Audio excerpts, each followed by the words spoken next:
will be very much around how are we supposed to approach the question of making a research proposal, and we all are confused about how we are supposed to do it because we are just freshly out of our masters and we have all these ideas piled up in our heads so well. We feel like any utopian idea that we have in our head can be something which can be turned into a proposal and we can work around it. And that's very common, I guess. That is a process and a passage, according to me, which leads us to how we are supposed to do research. And this is quite common for all of us. So this session will be around the question of how we are supposed to write a research proposal. That would be very much around social sciences. Even though I am specialized in Indian history, I'm Sunayana Datta. Sorry, I should have given my introduction. I am in my second year of my PhD. I've specialized in modern Indian history, and my research work is around medical history. So while talking about how we are supposed to write a research proposal, I will give some instances from my own experiences. I would also very much appreciate if you all would participate and join and have a good discussion around it, because this is also a session for me to reflect upon the thing, like the journey till now that I have come across. And we will have the session for another 30 to 40 minutes, and then we can have Q&A or doubts clearing and following things. So the first question that we come across while talking about research is, how are we supposed to choose a topic? We all are from different disciplines, from history, political science, sociology, and we all have various topics in our head. Once that is done, the first thing that we are supposed to do is find some research questions. Generally, in history, we go with research questions based on how, what, and why. For example, if I am talking about medical history, I will look at what were the discourses that led to the colonial state to do XYZ or EBC. So why, how, and what, those three things are very much essential while writing a research question across different disciplines, say it's sociology, history, political science.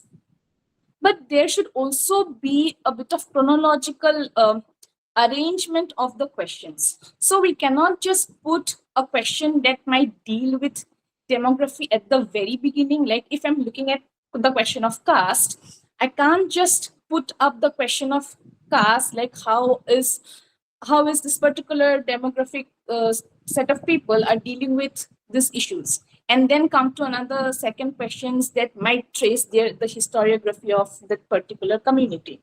Rather, while talking about research questions, we will have to follow a bit of an chronological order to just place at bring a bit of historical background or narrative of the caste that we are dealing with or that we plan to study. Second, we will have to maybe look at the question of how they are placed within the larger socio-economic structure. That would also look at the community or that particular demography from the perspective of their economic standing, their political standing, and all the other socio-economic factors. And then we can maybe come to another question that would deal with what are the issues they are facing, or what are the problems that that you would, as a scholar or as a researcher, would like to deal. So while writing research questions as well, we will have to kind of try and keep those questions accordingly, so that once we are going for the interview, the professors who will be reading the research proposal, they can just have a look at it, and at a glance they can have an idea of what you are trying to project. Because again, the interviews are very short. Our proposals are supposed to be very short. It shouldn't exceed like 1800 to maximum 2000 words, including bibliography, because no one have such amount of time to go through the proposal extensively. So we have to basically focus on certain things which we need to strengthen as research candidates First being the research questions, then the research objectives, then methodology, including literature review. And lastly, we will also have to focus on the bibliography part, because those are the things which are focused when one go for an interview. And we tend to write extensively in our research proposal. I did that same in my own case, writing, quoting scholars and giving their insights. And sometimes introduction ends up being like 2 pages. But while writing a proposal, we have to first make sure that our proposal is very much crisp and clear. Like, I would suggest, or I would like state that those two things, making a proposal crisp and making a proposal quite clear, is what we as students of our disciplines or as future researchers are trying to target. Because the moment a research proposal is crisp, that automatically conveys your confidence as an upcoming scholar to be able to take up that particular thing, to be able to take up that particular study that you you plan to work on. And the moment it is crisp and clear, it also gives an idea of how you're going to look at the entire thing. So research question is first thing. Then we come to research objective. Like, first, the introduction. The introduction shouldn't be technically long. It should be maximum 2 to 3 paragraphs that gives a very holistic idea of the existing problem, a bit of the introduction of the topic, and also how it is relevant. So in my case, I'm working on leprosy. And while working on leprosy, if I give an introduction of my work, I would say that leprosy has been a disease since ages. And these are the Oriental and the Occident notion of leprosy, and diseases associated with the idea of impurity and the idea of the body being the site of sin as well, because historically the disease is also associated with the notion of karma. So this can be a very crisp and clear introduction. Then I can come and just state about 2-3 scholars who are working or who has worked on the same field, cite them, mention them a bit, and then slowly come to my area of research. In my case, it's Assam. So I will try to pull the question of larger historiography of leprosy and then position Assam within the context of leprosy. Maybe I'll talk about how, in case of when we look at colonial Assam, this is what we see in case of leprosy. I hope I am audible and I can make things understandable. If please, do give reaction or something that can help me. And okay, great. So that is how we are writing the introduction. Then we come to research question. As I stated before, it should be technically 4 to 5 questions, again dealing with how, what, and why. And it should have a bit of chronological positioning of the questions. In terms of anything, even while doing sociology or political science as well, there has to be some sort of arrangement of the questions. It shouldn't look haphazard. Like, while the professors are going through our proposal, those questions shouldn't look haphazard. Okay, this part should not have been here. Why is this question in the first? This question should have been in the last. Or this question which might state or might bring up this question which might be more like something that would conclude the entire problem. It shouldn't be placed in the first section. So we should try and arrange our questions as well in such a systematic manner. Then we come to our research objective. Research objectives are generally 2 to 3 objectives, and it kind of summarizes your research questions and your intended research, because research again is not something we are trying to reproduce, right? Research is something where we are trying to find the gap or gap in the existing knowledge, and that can help us add to the existing literature, existing work. So a research objective should reflect your idea of why you as a future scholar, a researcher, would like to bring up that particular issue to forefront and why you would want to study that issue. Um, I had a research objective that said that I'm trying to one of my objective of my work is to look at medical missions and leprosy and how the colonial state and medical missions in Assam kind of worked parallelly while dealing with the disease. So while this objective of mine, which states different agents of the state, like the medical missionaries, the colonial state, and the disease, it also brings out the research questions together. Like you can club two research questions and make an objective. Sometimes that helps as well, and or you can even kind of create a summary of your research questions and bring out also add on to the existing gap and make research objectives. So ideally 2 to 3 research objectives are fine. We shouldn't have 4 or 5 research objectives. Is there any doubt? Like I can hear some. So and also try not to, we are very much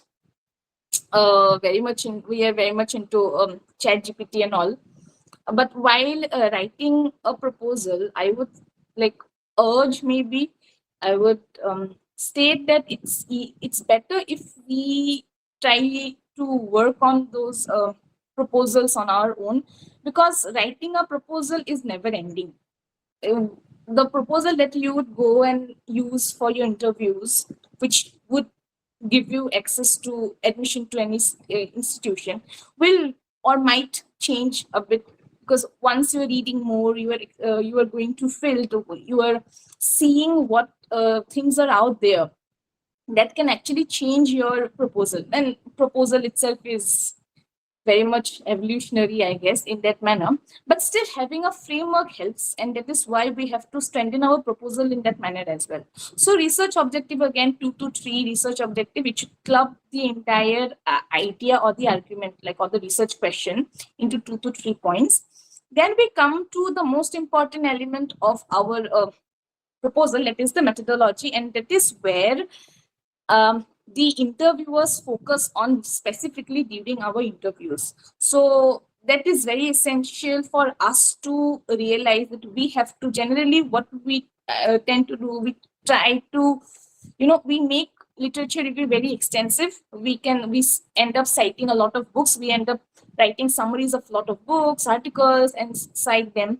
But a lot of time, it's the methodology that is very much looked or studied by the interviewers, and they are the one who would question you around your methodology. So I would urge that we as students focus very much on methodology. Even while preparing our proposal, we should very much focus on the methodology.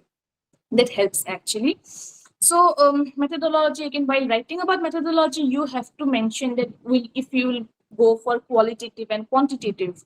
For history, we mention generally we are going for archival. A lot of time these days we are following interdisciplinary methodological approaches.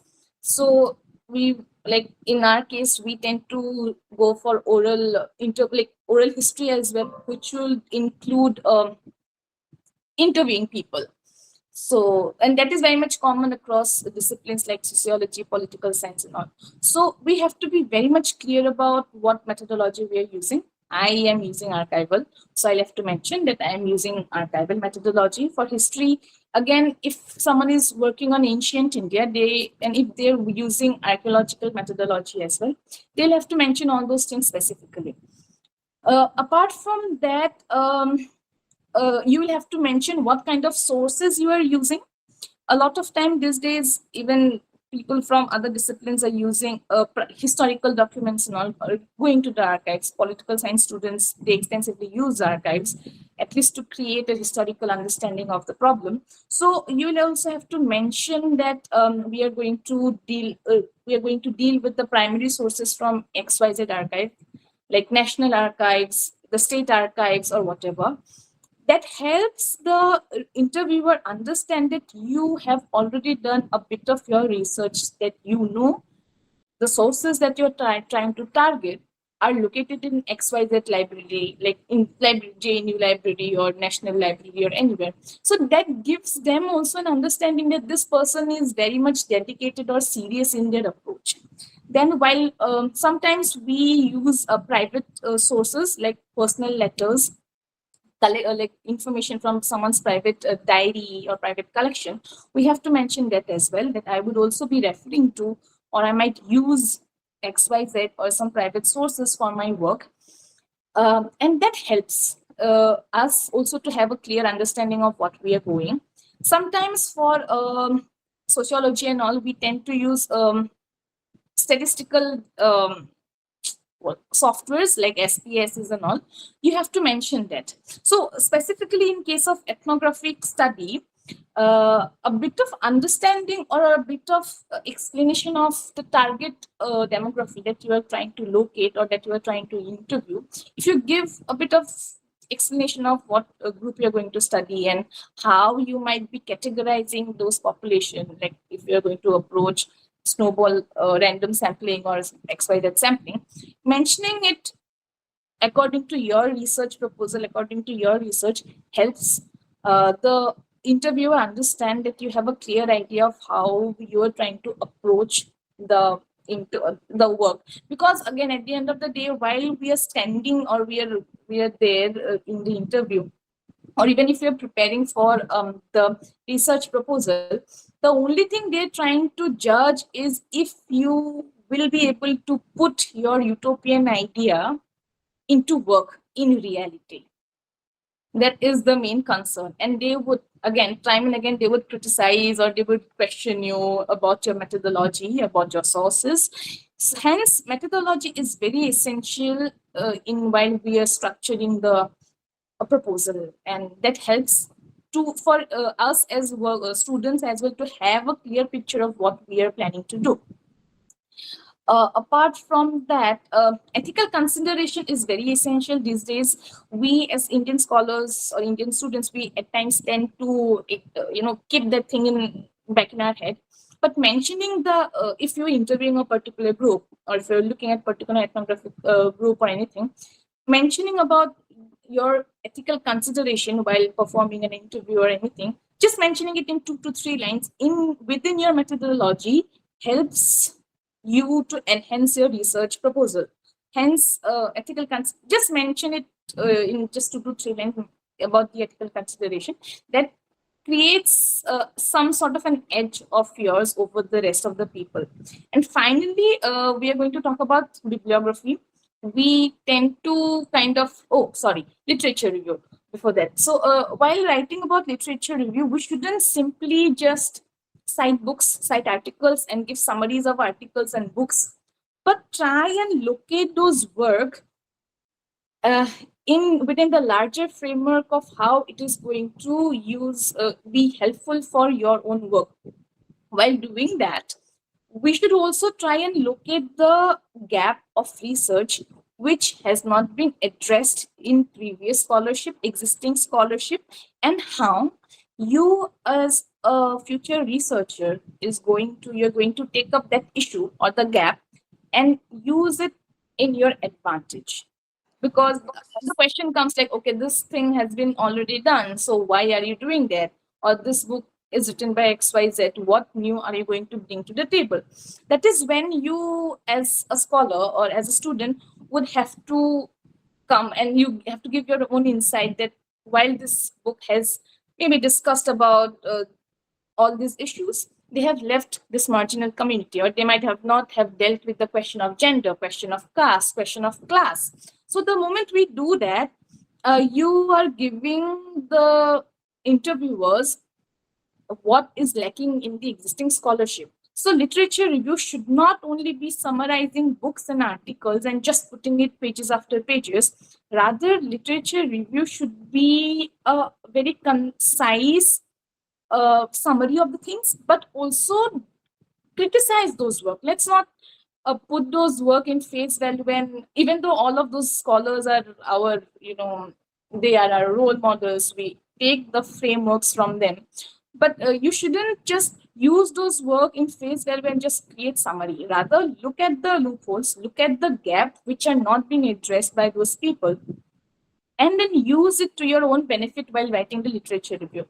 Another thing that I forgot while mentioning about methodology is mention about what kind of, at least for history, we tend to do this, like what kind of framework am I going to use? Like I did literature review, I did read books of Ranajit Guha, books of Michel Foucault, Gramsci, anyone. So while doing that, you have to, in your methodology, you have to mention if you're going to opt for Marxist school of historiography or subaltern ideas of you're opting for postmodernism. So when you are also using those words like postmodernism, Marxist, subaltern, you have to justify why you are trying to use the framework of that particular school in your methodology. You cannot just randomly put into use those words that I like Pranajit Guha, I like this person, hence I'm using the framework. No, those frameworks should align with your work.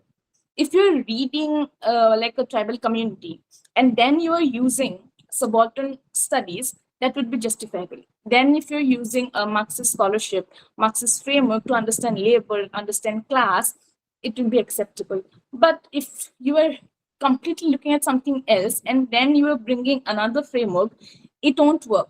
So while writing methodology, a very important thing is when you are mentioning what school or what framework you are going to use, you will also have to explain how these frameworks are going to help you in your own work and how you plan to. You might also criticize. It's not always that you should follow that particular framework. Sometimes scholars have previously used particular framework and then criticized it and come up with their own ideas and own theories and framework. And if we as scholars can do that, that would be an excellent thing. So you have to very much focus on that as well. And lastly, as I told previously, literature review should not just be summarizing all those texts or articles, but also bring out the gap that might exist in those work, criticize them shortly, and also look for the gap within the existing literature, because that is what the entire idea of literature review is. It's not just to know what is out there in the field or in the existing scholarship, but it is also to look at how those scholarship might not have addressed certain elements, certain issues, which you as a future scholar, you are going to take up. Because at the end of the day, the idea of research is to add to this existing knowledge. And that's it. I hope this was a fruitful session. If there is any question, please do state your questions. I'll be happy to help in whatsoever possible manner.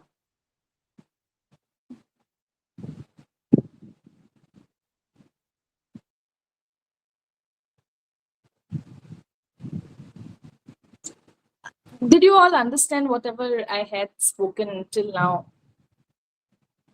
Great. No questions, nothing? Okay, someone has a question. I don't know how to. If anyone has a question, just maybe switch on your mic. Yeah. And just... Actually, when you were saying about the introduction, no? Sorry, yes. Introduction, when yes. you are talking about the introduction should be how many words? There is no specific words like that. So generally, ideally, when you are looking at proposal, it should not be standardized. Even if you look at the proposal formats of UK universities, like if you take up any proposal format, they are generally supposed to be around 1800 words. Okay, 1800 maximum you can extend to 2000, including the bibliography. So while doing that, introduction ideally should be around 350 or 400, I guess. 400 can be like the word count, because we tend to just kind of okay, I'll just get back to let me just finish it. So we just tend to write a lot. I had that issue, and I would suggest maybe make 2-3 drafts of your proposals. I have seen people work on 2-3 proposals as well simultaneously. That is another thing. while doing that, while you might not be able to give equal importance to all the proposals, give some overhand to one or two that you might find is very much interesting or you are interested to work on. So that should be a thing. And a introduction should be around 350 to 400 words. That can be a very standardized word count, I feel so, because you will also have research questions, objective, methodology. I would rather suggest focus more on methodology and bibliography. Sorry, not bibliography, literature review. Make the methodology very strong. That helps the interviewer to understand and look at the questions, look at your approach to the study. That's it. Okay. Okay, thank you. I have one more question. Yeah. Please go on. Yeah, Someone as has. I'm from sociology department, I'm Yes. planning to, I'm trying for social inclusion department. How I can approach in it? Could you please give some insights? As I'm from sociology department, Sociology. Okay. See, I'm from uh, history. I'll be very honest. Okay. Yeah. Please keep on. I'll just take your questions. Just so sorry. Huh? So for sociology, we have other scholars also. If you want, we can also help you get in touch with some scholars from sociology department. I don't know. I don't know if I should. I don't know how I no, was no, no. supposed to. The thing is, Huh, huh. I did not get the call for sociology department, but I got call for sociology social inclusion department. How I can Okay. approach in it? How Yeah, can you could you please what? give How how can you can I approach for social inclusion department as I am from sociology department? Could you please give some insights for it? for sociology and social inclusion, right? Yeah. You want my insights to how? See, How I should approach? approach again. See, while writing the proposal, these are the standard thing that you'll have to follow. This session is very much for how we are supposed to write a proposal, right? So you will have to specifically write the proposal in particular manner. For your case, when you're talking about social inclusion and social sociology, you might say, I don't know what is your research topic. If you're looking at caste or if you're looking at particular group, for example, then you will have to maybe talk about how you're looking at those groups. Again, I'm not a specialization of sociology, so I wouldn't be able to exactly help you understand or approach those questions. All I can do is help you with the format, maybe. But if you're looking at particular groups or particular community, you will have to, while talking about the methodology, then you will have to maybe mention about those things specifically. How you are trying to look at that group and also about the ethical considerations and how you're going to conduct your interviews or how your surveys in that manner. I mean, that's it. I'm again not a specialist of sociology, so I won't be able to. Yeah. Okay, thank you. Okay. We have okay. Okay, so there is a question regarding. I just wanted to ask how many sources we should include in literature section. Okay, there is no standard number of literature review that we are supposed to include while writing literature review. See, generally we are supposed to, while writing literature review. See, bibliography me you can put on jitna bhi whatsoever amount of books or articles that you have read. But for literature review, there should be around 7-8 books minimum books or some 3-4 articles, and also those books should very much align or relate to your work or your research interest or your research topic. That would give the interviewers an idea that you already know about the existing question or sorry existing scholarship which is there in your field, and you have already read those works. So I would suggest maybe include the current books or some of the OG books, the old books which have created a huge impact on your discipline or in your field of research. Okay, there's another question: on what stage it is acceptable to approach someone with my proposal? Is it okay to share rudimentary ideas, or it should see? I have again mentioned that. Okay, see again, ideas would be very rudimentary. When I started off I had a very different proposal in my head.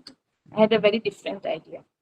You should maybe discuss about your your ideas with someone, your seniors or your even faculties that can help you read a bit of work, that so that, because see, if you're going to faculty with just vague ideas, they would be very dismissal about it. That they might, or they might be very welcoming. Again, I cannot just say anyone's perspective, but it is always good to have some sort of hold over your work or over your topic. And then once that is done, then you can keep on restructuring it bar. Have at least 2 to 3 research questions, read a few articles, if not book, at least some articles and 2 3 books to begin with while writing about, and then from those you can trace and develop your proposal. I would suggest it's fine to go with a very rudimentary idea with 2 3 pages, but just make sure you write those things on your own. Don't just go to ChatGPT, because the more we use our brain as future scholars, the more we are also habituated to writing, reading, and that helps. Okay, so someone asked, okay, history department has asked not to exceed 1000 words. Okay, big challenging. How do you think we should divide the word count? Okay, so if there is like particular word limit which has been proposed by any department, that it should be to 1000, it should be 1200. The research questions is something which will be crisp and clear. Research objective for research question, I would suggest it shouldn't be more than 120 words. I guess each question you can have 30 to 40 words. A research objective, again, another 80 to 100 words. If you have like any word limit, generally they tend to give word limits. Introduction, make it short. If you have a word limit of 1000, make your introduction around 150, so that your introduction, research question, and objective is completed by within like another 300 to 350 words. Just make sure of that.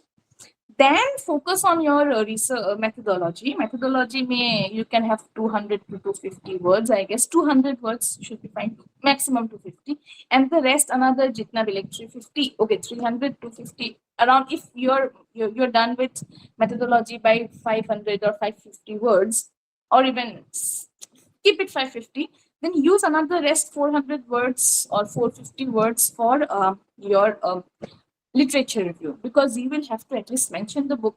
Keep those books, write the summary of those books in just 2 3 lines. If you have any criticism that you feel is essential for you to mention, just write it.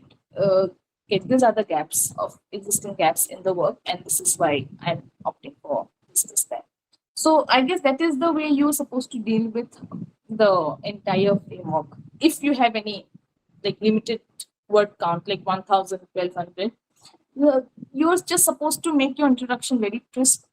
And again, research questions and objectives should be very clear and very short.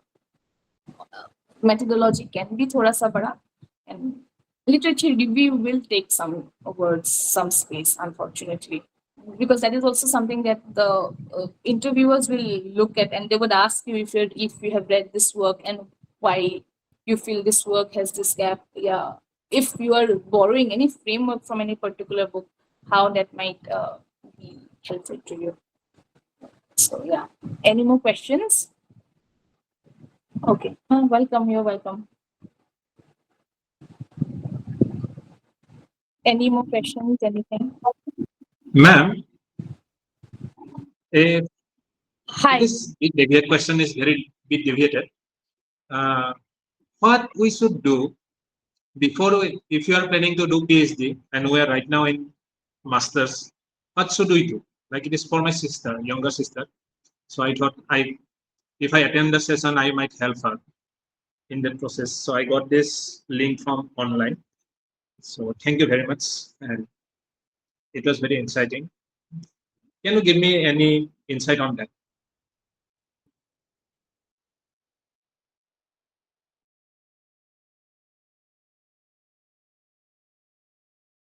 नहीं हूँ. Sorry, I'm currently in home and there is some issue with the electricity. I hope I am visible and audible. Just please Okay, Yes, great. you're audible. Yeah. Any question? Any more question? Can we use I- ChatGPT in preparing proposal? Like we should use ChatGPT or not? Oh, okay. See, again, uh, people are using ChatGPT, unfortunately, but I would suggest try to write those things in by yourself. That helps because we are trying to. If you are planning to go for research, your idea is to do things on your own, right? ChatGPT can just help us to an extent, and a lot of time ChatGPT is very wrong, very wrong. I mean, yeah, it's very problematic, and faculties, professors can point out if you're using ChatGPT extensively. You can maybe use it to, if see, for example, I'm not good with Hindi. Okay, so if I'm writing something and I feel my Hindi is not up to the mark, I can maybe use it to enhance my grammar. I can use it to make my sentences better, but I should not just use ChatGPT as the only means to write everything. Also, it also means the moment you're giving your information and your ideas out there in the web, and ChatGPT has your ideas, it is theirs. So you might not have copyright to your own ideas. So that's again loss of your own intellectual property. That is another thing. So if you have come up with a brilliant idea of any research, and if you're putting out all those questions out there in ChatGPT, ChatGPT will have the information. And then if, for example, I am having the same question in my head, I'm using ChatGPT. ChatGPT can help me make a proposal and have ideas from your maybe your idea head. So what was your idea might be used up by me because you have given up your ideas in ChatGPT, and now I have access to the technology. So I might misuse it. So your intellectual property would be out there as well, free falling. That is again problematic, right? So I would suggest, even if it's bad, no, even if it's terrible, we all have been through that stages where we have not had good proposal. It's not that we, in the very first day, we would come up with this brilliant idea of writing a proposal, and that proposal would just be the best, and then we would just go and write the best things. I would still suggest, if you have any idea, if you have any questions, write it in a piece of paper. Have your own questions. Go and talk to your seniors. Go and talk to your faculties. Use ChatGPT to maybe ask for books. No, I'm not talking about using it to summarize books. Maybe ask for books. Ask for what tools you might use. If you're not sure about what methodology you might use, you can ask that. Or you might even use it to enhance some things. But personally, I would not recommend ChatGPT as such to use in a, yeah. You can maybe use ChatGPT to make bibliography if you want, but there are other websites also that helps you make bibliography. So yeah. So any And more I questions? also There want were to some. know that what are the 3 good qualities of a good research proposal? Your methodology should be strong, good quality. Your research question should be very direct. It should not be like your topic is, for example, on caste, and then you are talking about something else. So your research, your question should be very direct, very straightforward. And third, your research proposal should be very clear and direct. It should not be like beating around the bush thing. It should be very clear. It should be very straightforward. Whatever you are saying, whatever you plan to work on, should be very direct. Okay, so we have Polumi and Shiva Duti. Okay, guys, if you have any question, just maybe ask. Thank you. First of all, thank you. It was great. Okay, Uh, thank you. yeah. Could you just summarize the overall format, like Yeah, what should one be, second. and Sure. also the approximate word limit, you know? Okay, so again, I have told you word limit generally, if your department has specifically, like one participant, she stated that the history department of HCU has asked to keep the word limit to 1000. Okay, generally standard manner may, the word limit should not exceed 1500 or 1800. Okay, it shouldn't be too long. It should not be like 4 or 5 pages. It should be very crisp. So keep 1500 to 1800 as the standard word limit for your proposal. When we are talking about the format, the first thing will be the title of your work. Then we would come to the introduction, where you will talk about the basic what you're supposed to do, what, like, you'll introduce your idea, you introduce the topic. Then you would talk about 2-3 scholars who have worked on those things. And then you would then narrow down your thing. Like if you're talking about caste, okay, if you're talking about labor laws, for example, then you will give a very specific mention of what labor laws are. Then you would bring about the how labor laws evolved in Indian context. You might bring the colonial idea, the colonials, like the British time. Then maybe you talk about post-independence era. Then you might talk about how labor laws are included or implemented in any particular area that you are studying as your research interest. And then you would look at how you are looking at labor laws might be affecting unorganized laborers or organized laborers or XYZ. That would be the format. Then you come to your research questions. It should be 4 to 5 questions, not more. And then you come to your research objectives. Again, should be very clear. Research objectives are generally kind of summarizing research questions and also what you tend to do. Like you're creating the questions into statement format in research objective. And sometimes, a lot of time, 2 research questions might be 1 research objective. So you are basically trying to tell them that these are my objective. This is what I plan to do. Then at times, some institutions might give you a format of how you're supposed to maybe bring out your proposal. At times, sometimes literature review is put before the methodology, because literature review may show that these are the works I have read, I have used, and from here I am finding these are the existing loophole of the present work, and these are the things that the existing scholarship has not addressed. Then you would come to methodology, and then in methodology you would talk about how, because the existing scholarship or the existing scholars have not worked on these things, you would or you plan to look at those things, like XYZ things, which you feel will add to the existing work, like existing pool of knowledge, because research is what we're supposed to do, right? Like adding up to the existing thing. So you would talk about that. Then methodology you would talk about what methodology are you going to implement, qualitative or quantitative. If it is qualitative, we would talk about maybe archival or XYZ EBC. Quantitative if you're doing ethnographic study, you'll talk about surveys, interviews. What kind of interviews are you going to opt for? Like how are you going to group those people in a manner key? How will you select the sample? How will you use those samples? That would be a thing. And finally, you will give a bibliography.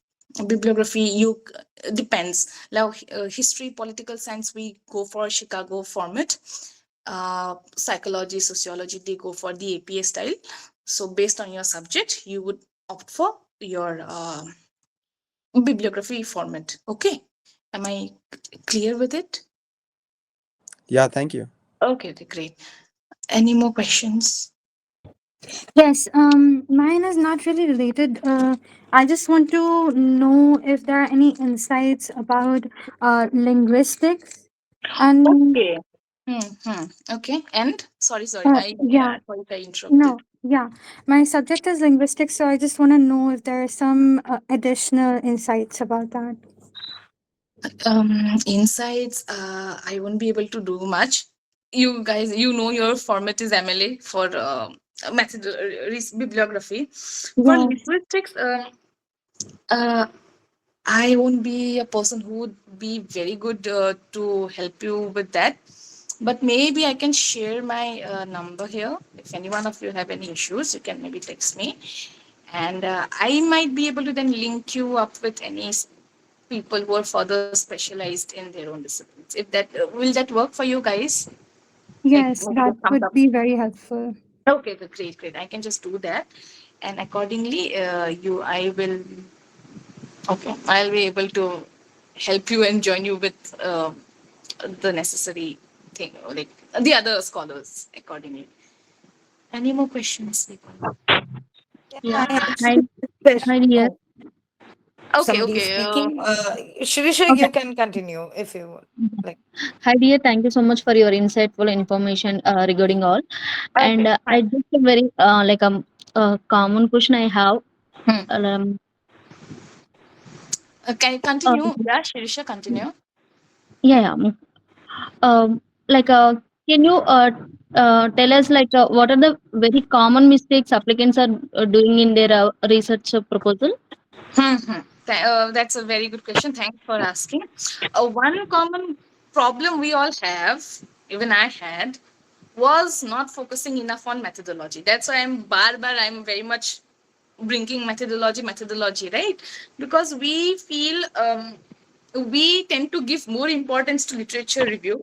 We feel कि अगर हम if we are writing like citing 10, 15 books, citing summaries of 10, 15 books, that will give the impression to the interviewer that yeah, we know our work or we know our topic. But that is not how it is supposed to be. I would suggest focus on your methodology. Be clear about how you're going to approach your work. I'm not saying you have to just your current proposal is your Bible or is your Bhagavad Gita or your anything. Like it's not like the thing for right now. It will evolve. Again, it will evolve बहुत ज़्यादा. But focus on the methodology that helps them to understand that you have some knowledge about what you're doing. And don't make introduction too long. We all do that. We just feel ki introduction may only we will talk about everything, starting from the issue, starting from the scholars, about the problem, about the everything. Don't make when I first wrote my proposal, my introduction was more than 2 pages. My introduction was around 78 words, I guess. And it should not be that. That was my mistake. So don't make introductions too long. Focus very much on the methodology. We tend to just write methodology एक paragraph में इतना सा. Oh, how many pages? The standard manner may, if you talk in it in terms of pages, A4 size sheet, may if you're printing, I'm talking from printing perspective, you have 1.0 wala those gaps in all the four sides of the page. Usme, including the bibliography, 5 maximum 6 pages, including the bibliography. That should be the standard one. Maximum 6.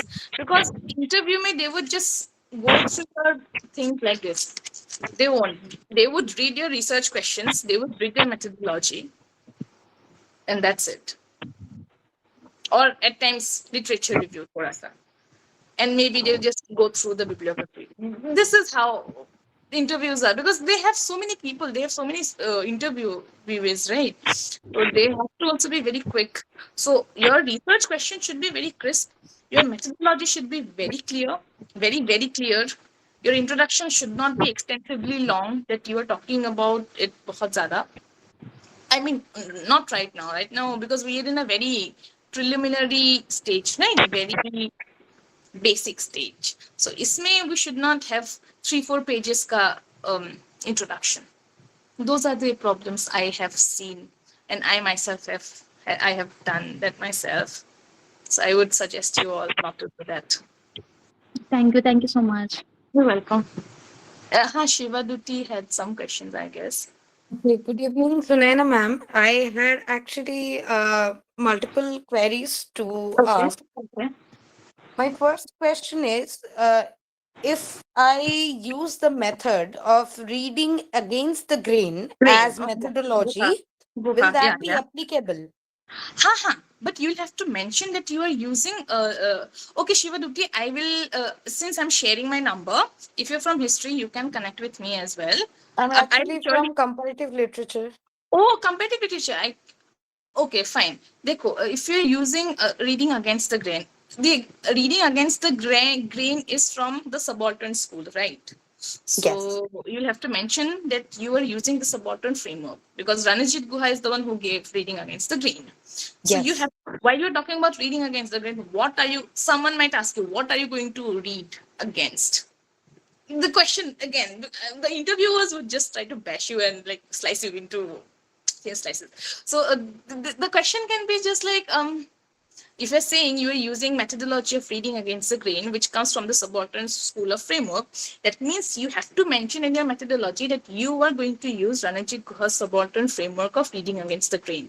And while you're talking about readings against the grain, you will also have to mention what is it that you plan to read against the grain. Like, I'm talking from historical perspective. We, while reading an official document of the colonial state, we don't look at the colonial state's statements as it is. We don't take it in face value. If the officer has said, like, a riot happened in Assam and 5 farmers were killed in the official report, we wouldn't do that. We wouldn't just take those statements as the ultimate facts. I would then go us period ka other sources, like vernacular sources is something we use very much across disciplines as an alternative repository of sources, right? So we can just say ki, you can just say ki, while since I will be using the methodology of reading against the grain, I will opt for vernacular literatures, or I will look at periodicals, newspapers of the contemporary period to understand how I can read against the grain. So that can be a thing. That can be a means for you while talking about reading against the grain. Anything else? Thank you for the clarification. My second question is, if the methodology of reading against the grain clashes with the point of ethical consideration while having an interview, do I have to then move away from the rigidity of what I am trying to do? Like, yeah, the obvious answer is yes, might be, but at certain points, a lot of societal manipulations appear. Like this research topic I'm working on, the in specifically when somebody tries to locate certain societal factors like negotiation or consent, or like how people often interpret silence. In these kind of factors, often societal pressures enact certain interviewees to act in a way which wouldn't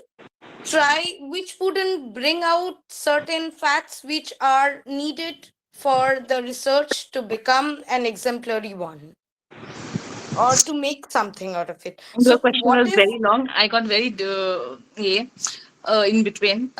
Okay, so before I'll come back to you. I'd also like to state that if you guys, any of you are coming for your interviews or your counseling, for HCU specifically, you all won't have to worry about the accommodation, because those will be arranged by my fellow mates back in the campus. And if you all are like considering about accommodation or anything during your interview or counseling, please do join this WhatsApp channel that's in the poster, I guess. That can help you with the your accommodation and all. And that can also help you with other queries that you all have regarding the admission process and everything. Okay. So, yeah. Sorry, huh? shall I continue my question? Yeah. You said that ethical considerations, right? What are the ethical your question? I got a bit distracted in between. So you're talking about how ethical considerations might clash in terms of reading against the grain, right? That was your Yes. question. Okay. Yes. That is something you have to again work as scholars. We have to work. We tend to just keep on explaining for your even if some, like, I hope you all get into the interview and everything. So interview, maybe if any of you are presenting Abhi for the upcoming interview, just be very precise, but be also very direct, even with your answerings. That will, because they won't have much time, they would be like 5 minutes or 7 minutes for presentation, and then they will ask questions. So, there will be, you have to be flexible in terms of your methodology. That is something. Again, this is a very rudimentary stage here right now that we are talking about. And as you work, as you go ahead, as you tend to work further, you will realize there are a lots and lots of issues out there in terms of research. Like we all come up with a very utopian idea in our head. My work is going to change something or add something or whatever, and that is the main motive for us to come into research. Not everyone is opting for research, right? And while reading against the grain, and if you have ethical considerations, maybe then you'll also have to change a bit of your work at times. That will again come in the later phase of your PhD, because there are certain things that you won't be able to not let go. Like when talking about ethical consideration, you as a scholar, you will also have certain principles in terms of research. So that's when you will have to be flexible, and that is a very badka thing, I guess. For now, even if someone asks you questions about ethical consideration for your interview or something, you will be. I guess you should say, "Ki I will be flexible in terms of my work. Currently, this is a very rudimentary stage that I'm working on. I have to still read more, explore more.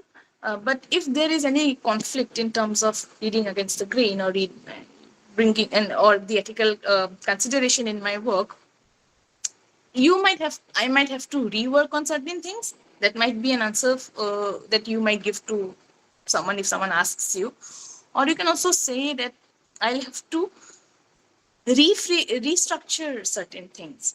In a sense, how do I put it? If you're reading something against the grain, and if you have ethical consideration or ethical clashes over that, maybe then you will have to read along the grain. Anthony Burton has stated again, reading against and reading along the grain, like where you are not just criticizing the text, but also keeping the text as a base for your work. Maybe then you can use reading against and reading along the grain. Read Anthony Burton. She has it's a good work. You might, it's good if you have already, and if you have not, then just search for that. I hope I have answered it. I am not an expert again. This is again a very rudimentary class session. So yeah, any more question? Any doubt? One last question I had, which is, if in the interview I'm told that my research question or the research questions, I get you. uh, We will have a session on interview, I guess, particularly. I'm not so okay, then I'll sure. place the Yeah. question there. Maybe I would suggest you all, this was just a proposal writing thing, right? So you all Yes. might be preparing for a. So once this is done, you guys also go back to your own work and research, and whatever I have had a discussion with all of you today. Look at your things. If you have any, because there will be a session on interview, again, very short one, where we'll discuss about how, but there, because again, interviews are very limited. You have to you have 5 or 7 minutes for presentation, I guess. In my time, it was 7.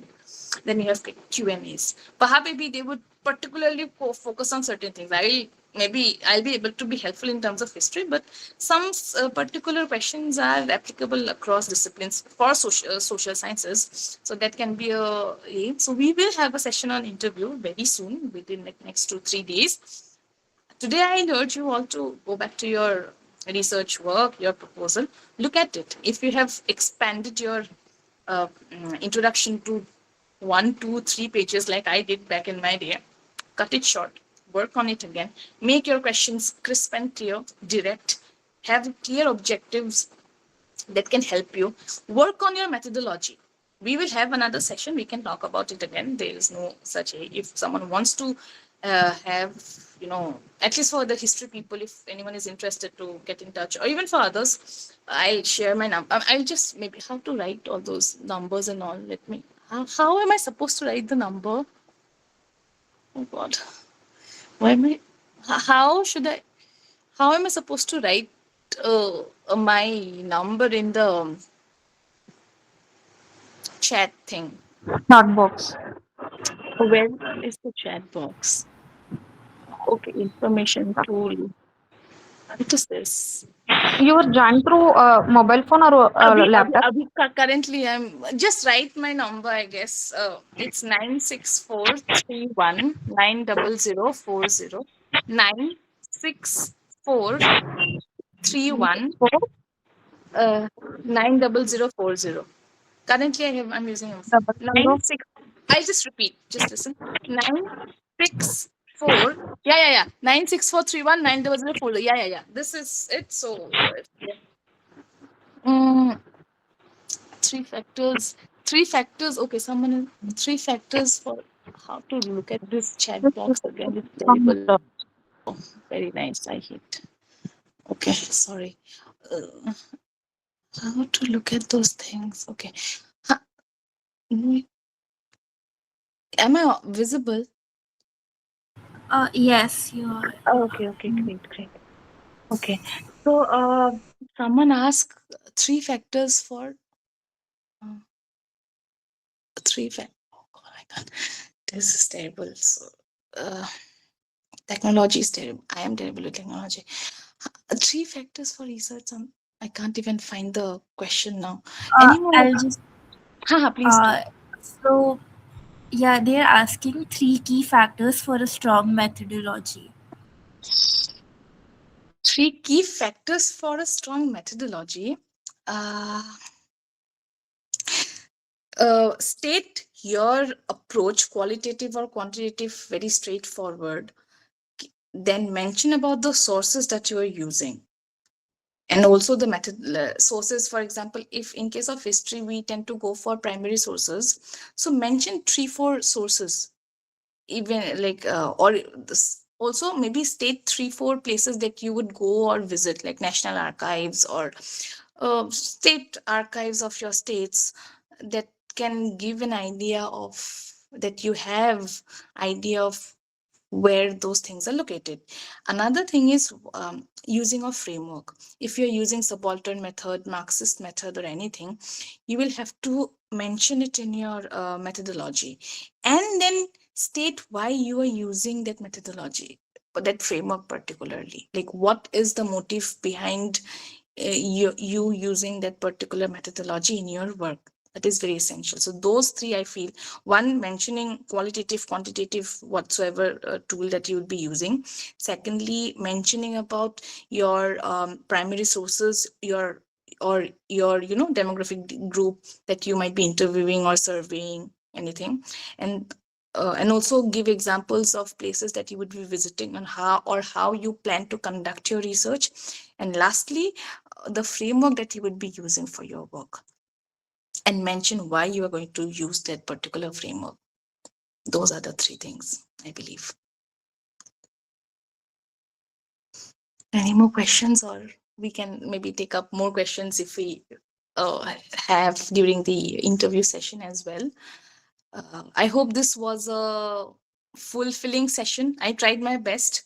I too might have my, I'm also learning like all of you. So, oh, thank you so much. Thank you again. Thank you. Please do visit your own proposals. Work on it. We will have another session on interview very soon.